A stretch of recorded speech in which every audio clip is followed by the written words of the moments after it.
Hi, this strategy provided 1,660% in return over 9 years after commissions, and it beat the buy and hold benchmark with a much smoother equity curve, even during extreme price crashes. You only need 3 indicators, 2 timeframes, and 1 daily filter. So stay with me because I'm going to show you exactly how it works and how you can backtest it yourself without writing a single line of code. Equity curve here is the green line. Notice it tracks above the buy and hold benchmark most of the time, which is the yellow curve. And most importantly, see those yellow dips. Those are the brutal crash periods. The strategy sidesteps or wins most of them entirely, and that's where the real edge is. I backtested this on Coinquant, a platform where you can type your strategy conditions in plain English, and their AI pipeline runs the backtest automatically. So no Python, no code. I'll leave a link in the description. There's a free account option so you can test your own ideas. Here's the set. This is a multi-time frame strategy running on the 4 hours chart with a daily confirmation filter. Conditions, 3 things all need to align. First, we're using the Hull moving average. 2 Hull moving averages, fast and slow. We go long when the fast Hull moving average crosses above the slow Hull moving average. Second, the RSI 14 needs to be above 52, so we're only entering when there's actual momentum, not just a crossover in ranging conditions. Third, and this is the filter that makes the difference, the closing price on the daily time frame must be above a linear regression slope calculated on the last 50 closes. This keeps us out of downtrends and crashes entirely. So HMA crossover on 4 hours, RSI momentum confirmation on the 4 hours, and a daily trend filter on top. 3 conditions, clean logic. The exit is very simple. We close the trade when the fast HMA crosses back below the slow HMA. No trailing stop, no take profit target. The exit is purely signal driven. Okay, so how does it work? I can access my chat history here and access the previous strategies, but for now I have this one. My entry conditions are the following.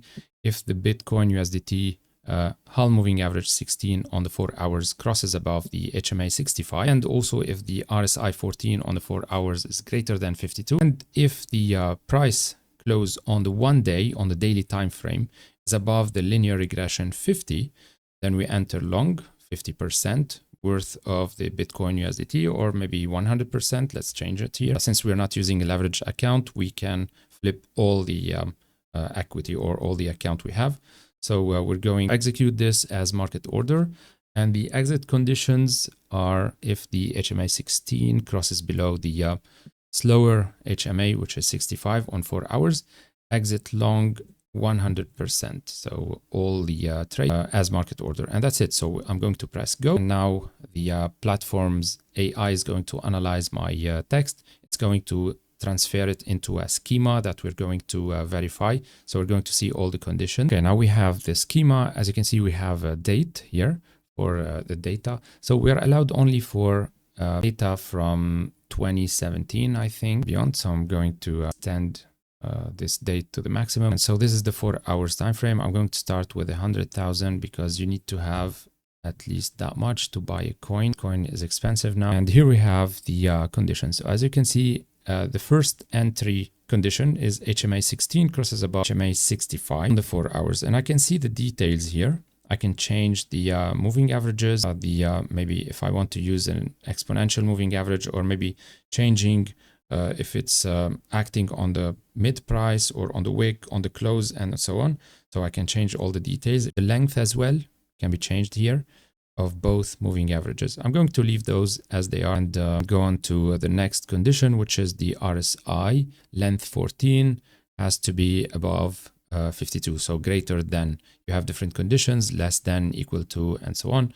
So on the 4 hours time frame, it has to be on the 4 hours time frame. Maybe I can change it to 1 hour later on and test it. So you can test multi-time frame. It's as easy. I still love coding my strategies in Python. It gives me more control, but I also like the quick and easy way of not worrying about getting the data, checking the quality of the data, and writing and debugging the backtesting code, and taking care of all of these details.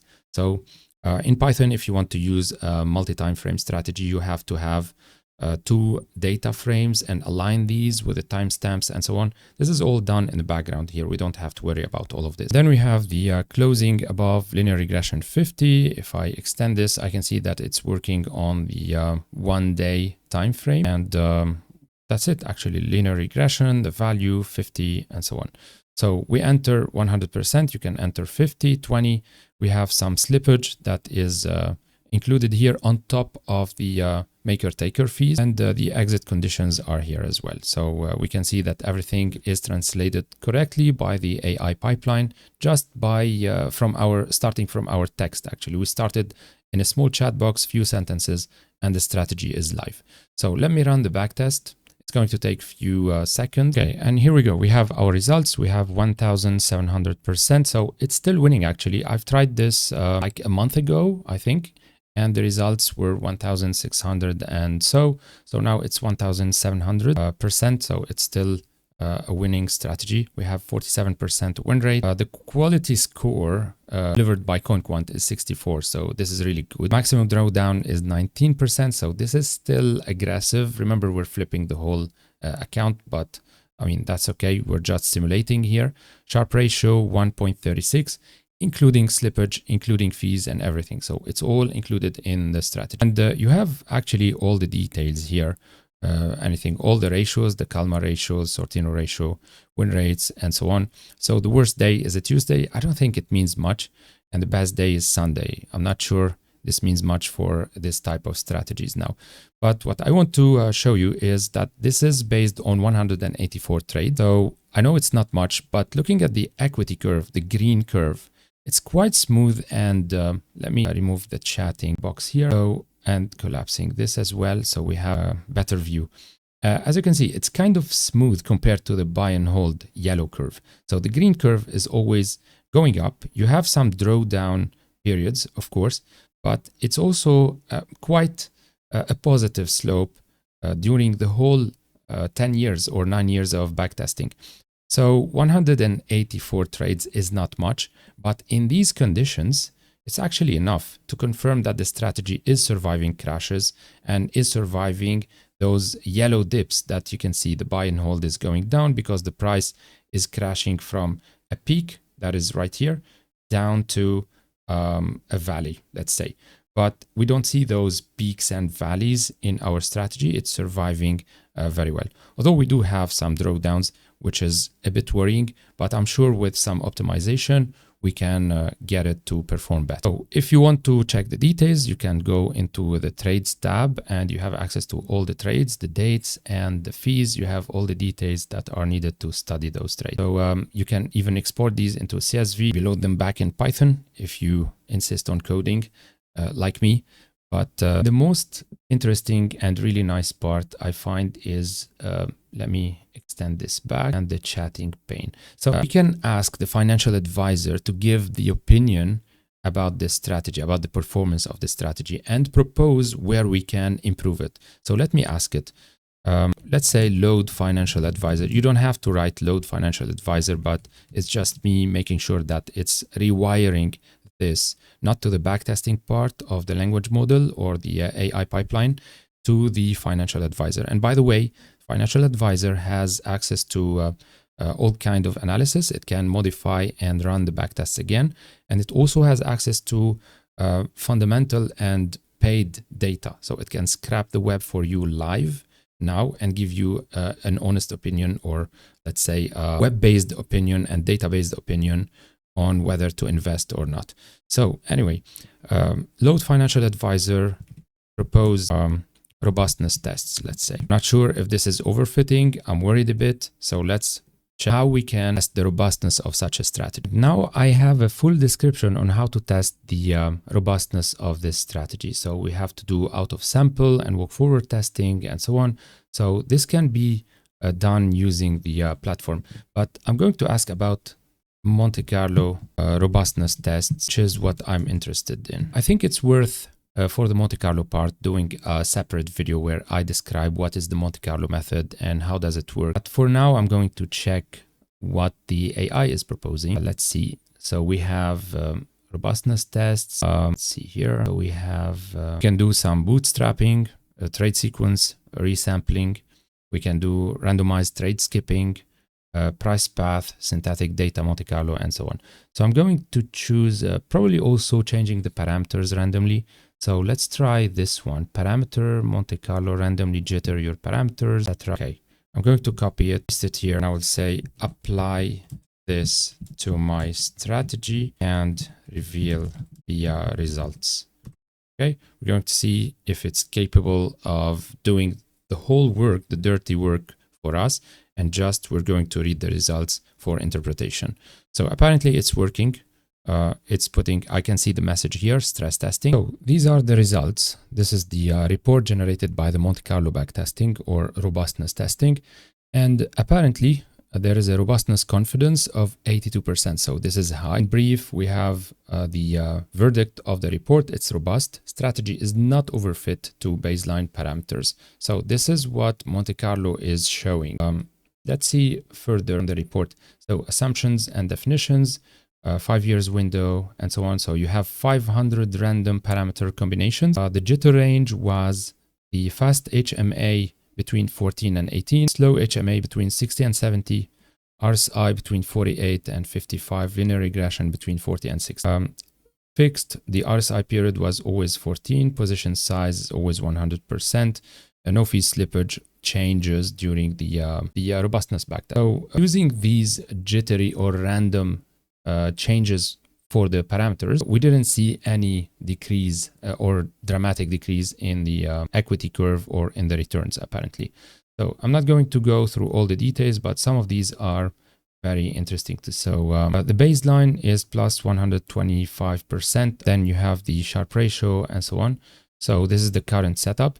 But then the 100% of the runs were profitable. This is the robustness scorecard. The Sharpe ratio was 93% of the times above 0.5. So you still have 7% of the combination of parameters where things drop a bit. Then we have baseline, vs median, Sharpe, and so on. So as you can see, the thing is that it's 89% good, robust regarding the Sharpe ratio. And this is where things become even more interesting. We have the total returns. The minimum is 12% during the run. The percentile, the 5% percentile is 35% in return, and the 25th percent is 95%. The median is around 122%, and so on, going up to a maximum of 231%. So these are yearly returns. The standard deviation is 42, as you can see. So you have the Sharpe ratio also. The minimum 0.23, the maximum is 1.53. And we're sitting on a median of 1.04. The maximum drawdown, we can go down to minus 23% in the different random conditions. Minus 19%, which is our condition. Actually, we saw minus 19% as a maximum, and a maximum of minus 12%. So as you can see, it's hovering between minus 23 and minus 12%. The win rate is between 37% and 48, 49%. That's it. Number of trades is 75 up to 110. So this is over 5 years of data. The backtest ran the Monte Carlo over only 5 years, not the whole set of data. This is why we're seeing different numbers than the full backtest, which was conducted on 9 years of data. Then we have the histograms of the Sharpe ratio. This is really visually very well. And we also have a card where we describe which parameters actually matter for the Pearson and the Sharpe ratio and so on. So we have the fast HMA, the slow HMA, the RSI threshold, and the linear regression period. So which one is affecting which parameter? This is good if you are intending on optimizing and changing some of these parameters to improve the results, but also you need to be careful not to fall into the overfitting trap again. And this is the mind-blowing part, actually. It's the critical finding. It's telling us that the linear regression 50 trend filter is doing 80% of the heavy lifting. So this is why we have the strategy always climbing and the smooth equity curve. So we might want to get rid of the RSI, the maybe the moving averages, changing the logic, but the filter is there to do the heavy lifting.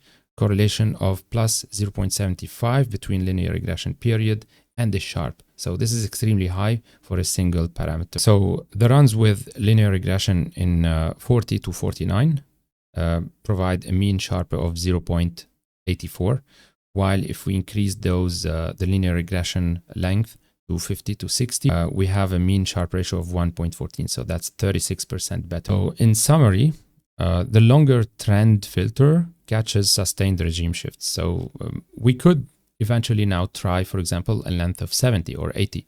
Maybe we would have even better results. But this is all based on the Monte Carlo backtesting report. So for the sake of keeping this video as short as possible, I'm not going to go through all the details of the report, which are very, very interesting. Of course, this video is not financial advice.